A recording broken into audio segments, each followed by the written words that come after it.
Most people build houses like boxes with square walls at 90-degree angles. And there are many practical reasons for this. But you're about to meet someone who's throwing away the rule book. He's going to build a house that's a little more like this, right here in the Parkery Hills.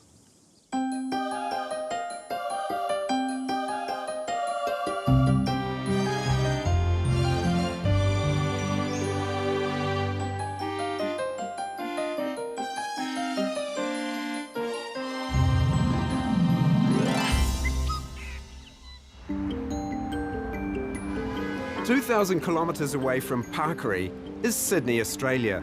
Not just another country, it's another world.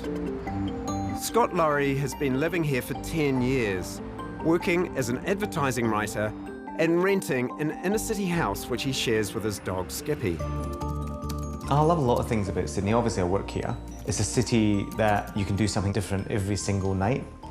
And I eat out a lot. I go to a lot of galleries. I like the symphony. There's an awful lot I really like about Sydney.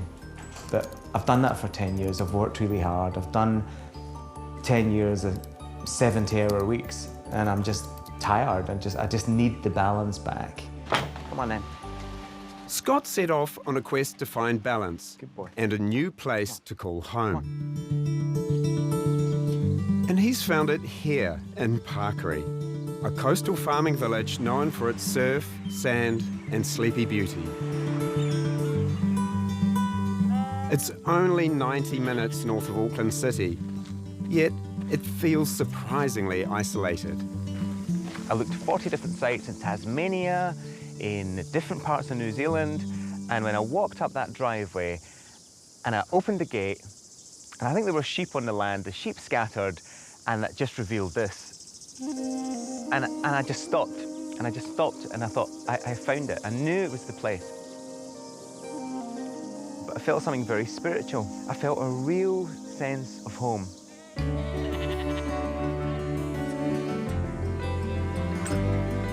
Scott's 3-acre site is on a remote ridge in the Parkery Hills. It's a long way from galleries, theatres or restaurants, yet Scott is spending everything he has on building a home here. It's beautiful, isn't it? It's stunning. A great spot. I can see why Scott's besotted with this place, but I wonder if he's prepared for a dramatic lifestyle change. Tell me, why New Zealand? I've always loved New Zealand. I left Scotland 14 years ago and travelled the world, really, and did a time in Australia, which I enjoyed, and I came here for 2 years. And I made a lot of friends here, and I just fell in love with the country. So when I left to go back to Australia, set up a business over there. When I sold that business, and our relationship broke up, and I thought, now's the time, I'm going to go back to New Zealand. And this is me now. This is me for good. I always knew I would come back. I grew up, my grandparents were on the farm. I mean, for many Kiwis, that is kind of that generation. Most of us had somebody in the family who came from the farm. Yeah. And you knew what it meant to go and get all the groceries, and you knew what it meant to be so far away from the supermarket. You're coming from Sydney, you're a real urbanite. Yeah. You eat out every night. Yeah. My city friends think I'm completely nuts. But I actually spend an awful lot of time on my own. I'm really quite a solitary person. I'm a writer, so I need a lot of writing time on my own. And being alone doesn't scare me. Being lonely kind of scares me a wee bit more up here, but I'll just make sure friends come over. While Scott's planning to retreat into the hills up here, he's determined that his home is going to stand out. Tell me a little bit about the design. The exterior form of the house has no straight lines. It's basically the walls are all angled, the roof's all angled, and it's going to be covered in metal. Wow. The whole thing. Whoa.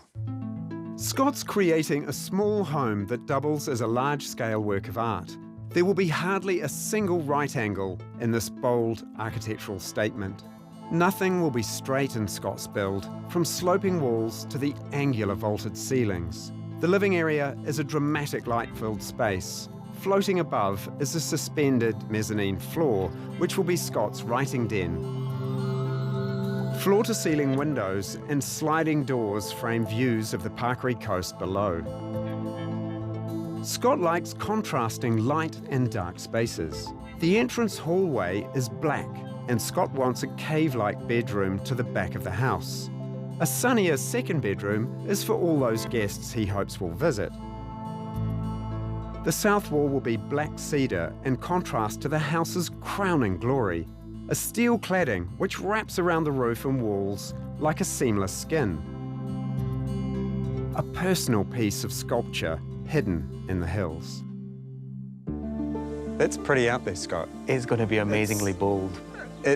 Yes, bold, but I'm just thinking of all the pragmatic challenges, like you're talking about wonky walls, sloping roofs. Yeah, I never expected them either. But when I saw the first designs, I got so excited. I said, we have to build this. We have to do this. So what is the budget? The budget all in, with no contingency, is 700,000 New Zealand.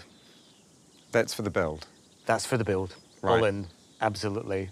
No extra anywhere. How are you going to finance that? With every single dollar I've saved over the past 20 years and a friendly bank manager. Scott's not only a writer, but a fine arts graduate. He's a gifted creative whose first home was never going to be ordinary. Even so, few people could find inspiration for a home looking at this. This is Gemma Smith, and the reason I really like this piece is it never stands still. It's everywhere you look at this piece, when you move, the form changes, and I loved that. I thought if I could get a house that looked like this, that you could walk around and it would change. I was really fascinated by this piece.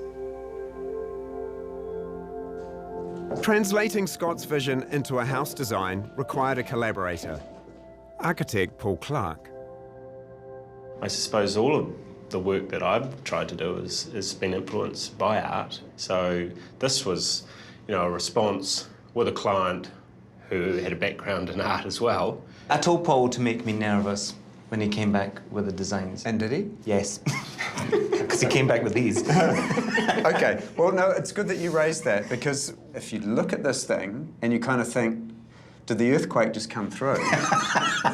But then he told me the roof and the walls, the exterior was going to be all in metal.